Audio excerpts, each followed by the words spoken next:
Hello everyone, this is Varsha. Welcome to victory education. आज की video में हम देखने वाले हैं मॉडल वर्ब की कुछ एक्सरसाइज। तो ये जो एक्सरसाइज थी वो हम कंप्लीट कर चुके थे। अभी बी एक्सरसाइज हम करते हैं। Put have to, must not, need not, ought not to in the blanks in the following sentence. देखो, आपको ऑप्शन गिवन है कि इन्हीं सभी मॉडल वर्ब्स का यूज़ करके इन्हीं सभी फिलिंग द ब्लैंक्स को करना है। तो फर्स्ट हम देखते हैं 1, go to England to learn English. तो हर किसी को इंग्लिश सीखने के लिए इंग्लैंड जाना चाहिए या नहीं जाना चाहिए? तो ये पॉसिबल तो नहीं है। तो 1 नीड नॉट, क्या आएगा? 1 need not, 1 need not to go, 1 need not go to England to learn English। Clear? तो यहाँ पर नॉट का सेंस आएगा, क्योंकि हर किसी को इंग्लिश सीखने के लिए इंग्लैंड जाने की ज़रूरत नहीं है। हम इंडिया में रह के भी सीख सकते हैं। तो 1 need not go to England to learn English। Second देखते हैं, they work or they will starve। मतलब उन्हें काम करना ही चाहिए, अदरवाइज तो वो भूखे मर जाएंगे। क्लियर? तो इसमें क्या है, एक कंपल्शन है, स्ट्रॉन्ग ऑब्लिगेशन है। तो यहाँ पर क्या आएगा? स्ट्रॉन्ग ऑब्लिगेशन के लिए क्या आता है? मस्ट। क्या आता है? मस्ट। दे मस्ट वर्क और दे विल स्टार्व। नहीं तो वो क्या होंगे? भूखे मर जाएंगे। अब देखो, हैव टू क्यों नहीं आएगा यहाँ पर? हैव टू होता है किसी मजबूरी के लिए। अगर हमें कोई काम मजबूरी में करना पड़ता है तब वहाँ पर हम क्या लगाएंगे? Have to. और यहाँ पर कोई सजेशन की भी बात नहीं है कि उन्हें वर्क करना चाहिए। ये तो क्या है, उन्हें करना ही पड़ेगा। अगर कोई सजेशन होता तब हम क्या भर सकते थे यहाँ पर? Ought to. लेकिन कोई सजेशन भी नहीं है, तो यहाँ पर क्या आएगा? मस्ट। मतलब उनको करना ही चाहिए वर्क, और दे विल स्टार्व, अदरवाइज तो वो भूखे मर जाएंगे। थर्ड देखते हैं, इट्स लेट। ये बहुत लेट हो गया है। You go out now. तो आपको जाना चाहिए या नहीं जाना चाहिए बाहर? तो अगर सपोज अगर आप लेट हो जाते हो तो आपसे क्या बोला जाएगा कि आपको बाहर नहीं जाना चाहिए। तो यू या तो नीड नॉट। देखो, नीड नॉट तो मजबूरी में हम बोलते हैं, कोई ज़रूरत होती है तुम्हें ये नहीं करना चाहिए। नीड मतलब होता है ज़रूरत। तो यहाँ पर ज़रूरत का सेंस नहीं है। यहाँ पर एक स्ट्रॉन्ग ऑब्लिगेशन आएगा, सजेशन आएगा, सख्त मना किया जाएगा। You must not, you must not, आपको नहीं जाना चाहिए। Okay. There is an elevator in the building. अब यहाँ पर एक एलिवेटर है बिल्डिंग में। So we climb the stair. तो हमें स्टेयर्स पर जाने की ज़रूरत नहीं है। सो वी नीड नॉट, क्या आएगा? So we need not climb the stair. हमें स्टेयर्स चढ़ने की ज़रूरत नहीं है। We need not. Clear? I can manage the work alone. You need not worry about it. I can manage the work alone, मतलब मैं वर्क को अकेले मैनेज कर सकता हूँ, तुम्हें चिंता करने की ज़रूरत नहीं है। तो यू नीड नॉट, क्या आएगा? You need not. My I site is week, मतलब मेरी आई साइट वीक है। आई यूज़ रीडिंग ग्लासेस। तो मुझे करने ही पड़ते हैं, मतलब मेरी मजबूरी है।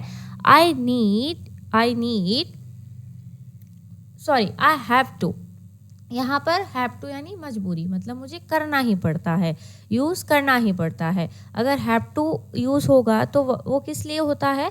मजबूरी के सेंस में। अगर आपका कोई मजबूरी है तो वहाँ पर आप क्या लगाते हो? Have to. तो I have to use reading glasses. Clear? Need तो कोई ज़रूरत के सेंस में आता है। Taruna gave me this book to return to the library. मतलब तरुणा ने मुझे बुक दिया था इसे रिटर्न करने के लिए लाइब्रेरी में, तो मुझे नहीं भूलना चाहिए। I forgot to return it, मतलब मुझे नहीं भूलना चाहिए इसको रिटर्न करना। तो नहीं वाला सेंस आएगा। I must not, need not तो ज़रूरत के सेंस में आता है कि मुझे इसकी ज़रूरत नहीं है भूलने की, तो यहाँ पर ये नहीं आएगा। और ये खुद से ही बोल रही है, तो ये कोई एडवाइस भी नहीं है। ऑड नॉट टू भी नहीं आएगा, तो क्या आएगा? Must not. अगर एडवाइस का सेंस होता तो ऑड नॉट टू आ जाता, लेकिन यहाँ पर क्या आएगा? Must not. I must not forget to return it. We reach the house before sunset. मतलब हमें सनसेट से पहले ही घर पर पहुंचना होगा. तो हैव टू तो किस में आता है? मजबूरी में. लेकिन ये मजबूरी नहीं है. देखो मजबूरी के सेंस में आता है हैव टू. अगर कोई यहाँ पर वी मस्ट, देखो मस्ट भी आ सकता है और मस्ट भी आ सकता है और हैव टू भी आ सकता है. हैव टू क्या होता है? हैव टू देखो एक तो मजबूरी होती है या फिर थोड़ा हम बोले एक्सटर्नल कंपल्शन, बाहरी दबाव अगर हमारे ऊपर होता है किसी का कि तुम्हें सनसेट से पहले घर पहुंचना होगा, तो वहाँ पर आप क्या लगा सकते हो? Have to. और एक होता है मस्ट, मतलब स्ट्रॉन्ग ऑब्लिगेशन कि तुम्हें पहुंचना ही पड़ेगा, तुम्हें पहुंचना ही चाहिए. तो यहाँ पर हम ऑट टू भी, हैव टू भी लगा सकते हैं और मस्ट भी लगा सकते हैं. यहाँ पर हम हैव टू भी लगा सकते हैं और मस्ट भी लगा सकते हैं. दोनों ही क्या होंगे? सही होंगे. We have to reach the house before sunset, मतलब हमें पहुंचना ही होगा. एक्सटर्नल कंपल्शन भी हो सकता है या फिर या क्या हो सकता है? स्ट्रॉन्ग ऑब्लिगेशन भी हो सकता है. क्लियर? दोनों ही यहाँ पर क्लियर है. 9th देखते हैं. ही बी अ सर्जन. देखो मस्ट में क्या होता है? He must be a surgeon. किसी को देखकर कुछ आप थोड़ा सा आइडिया लगा लेते हो तो वहाँ पर क्या आ जाता है? Must. He must be a surgeon. या तो ये आ सकता है या फिर एडवाइस तो आप नहीं दोगे कि he should be a surgeon, उसको सर्जन होना चाहिए. तो क्या हो सकता है? He must be a surgeon. जैसे हम बोलते हैं ना, वो हर महीने डोनेट करता है तो उसको रिच होना चाहिए, वो शायद रिच होगा, मतलब उसको वह रिच है तभी हर महीने डोनेट करता है, तो ही मस्ट बी रिच. तो वही सेंस है he must be a surgeon. I speak to him. I speak to him मतलब मुझे उससे बात करनी चाहिए. तो यहाँ पर एडवाइस मांग रहे हैं कि क्या मुझे उससे बात करनी चाहिए, ये क्वेश्चन पूछ रहा है. तो एडवाइस के सेंस में देखो, एडवाइस के सेंस में देखो ये इस ऑट टू को समझना, ये जो ऑट टू होता है ये शुड के जैसा ही होता है. अगर हम किसी सेंटेंस में शुड का यूज़ करते हैं तो वहाँ पर हम ऑट टू भी लगा सकते हैं. क्लियर? तो यहाँ पर क्या आएगा? Ought to I speak to him. Ought to modal verb क्या होगा? यहाँ पर एकदम करेक्ट होगा. 11 है I practise for 2 hours. I must practise for 2 hours या फिर I need practise for 2 hours. देखो यहाँ पर करनी ही चाहिए नहीं, यहाँ पर ज़रूरत का सेंस बोला है. आई नीड प्रैक्टिस फॉर 2 hours मतलब मुझे ज़रूरत है 2 घंटे प्रैक्टिस करने की. क्लियर? नेक्स्ट है you have failed in all the subject you to be ashamed of yourself. मतलब तुम सारे सब्जेक्ट में फेल हो चुके हो तो तुम्हें अपने आप पर शर्मिंदा होने की ज़रूरत है. तो यहाँ पर एडवाइस दी है, तो एडवाइस के सेंस में क्या आ जाएगा? Ought to. क्या आएगा? You ought to be ashamed of yourself. Clear?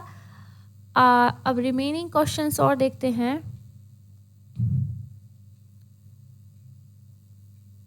Question number 13 देखते हैं. We have enough fruit in the fridge, we need not buy more. तो हमें ज़्यादा और ख़रीदने की ज़रूरत नहीं है. We need not buy more. You to take other people's things without their permission मतलब आपको दूसरों की चीज़ें नहीं लेनी चाहिए विदाउट परमिशन. तो देखो ये आपकी क्या है? एक मॉरल ड्यूटी आप मान सकते हो या आप किसी को एडवाइस दे रहे हो. यहाँ पर स्ट्रॉन्ग कंपल्शन नहीं है कि आपको नहीं लेनी है, ये आप किसी को एडवाइस दे रहे हो. You should not to take others people things without their permission. तो शुड नहीं है तो क्या भरेंगे हम? Ought to. You ought not to. You ought not to take others people thing without their permission. You dash talk while the prayer is going on. जब prayer चल रहा हो तो आपको बात नहीं करनी चाहिए. तो यहाँ भी क्या है? एक एडवाइस है. तो यहाँ पर भी हम क्या फिल करेंगे? You ought not to. You ought not to. यहाँ पर भी एडवाइस का सेंस है तो you ought not to talk while the prayer is going on. I hope सभी को क्लियर हुआ होगा। नाउ सी देखते हैं, put need and dare in the blanket in the following sentence. देखो नीड एंड डेयर जो होते हैं, नीड एंड डेयर सेंटेंस में ये क्या होते हैं, मेन वर्ब भी हो सकते हैं, मेन वर्ब भी हो सकते हैं और मॉडल भी हो सकते हैं। क्लियर, मेन वर्ब भी ये हो सकते हैं और मॉडल भी हो सकते हैं। अगर ये मॉडल है तो ये सेंटेंस में मॉडल कब होते हैं, या तो सेंटेंस हमारा नेगेटिव होगा, या फिर सेंटेंस हमारा कैसा होगा, इंटेरोगेटिव। तो सेंटेंस हमारा नेगेटिव और इंटेरोगेटिव होता है तभी नीड और डेयर मॉडल वर्ब की तरह रिएक्ट करते हैं। क्लियर, तो देखो हाउ, अब ये कैसा है हमारा sentence, interrogative. How dare you open my cupboard, तो यहाँ पर आएगा डेयर। जरूरत का सेंस हो तो need, otherwise dare. She need not sleep in the बरामदा, we have a spare room for her, तो यहाँ पर आ जाएगा need. I dash not enter his room, I dare not, क्या आएगा, I dare not enter his room. I need to talk my boss about the raise in my salary, मुझे ज़रूरत है अपने बॉस से बात करने की। I need to take the medicine any more, क्या मुझे और मेडिसिन लेने की ज़रूरत है, तो यहाँ पर भी क्वेश्चन मार्क है, तो आई नीड। क्लियर, तो यहाँ पर हमारा जो एक्सरसाइज सी है वो भी कंप्लीट होता है। ये जो डी एक्सरसाइज है हम नेक्स्ट वीडियो में देखेंगे। आई होप सभी को क्लियर हुआ होगा। फिर भी अगर किसी क्वेश्चन में कोई डाउट हो तो आप कमेंट करके पूछ सकते हो। आज के लिए सिर्फ इतना ही। Thank you, bye bye.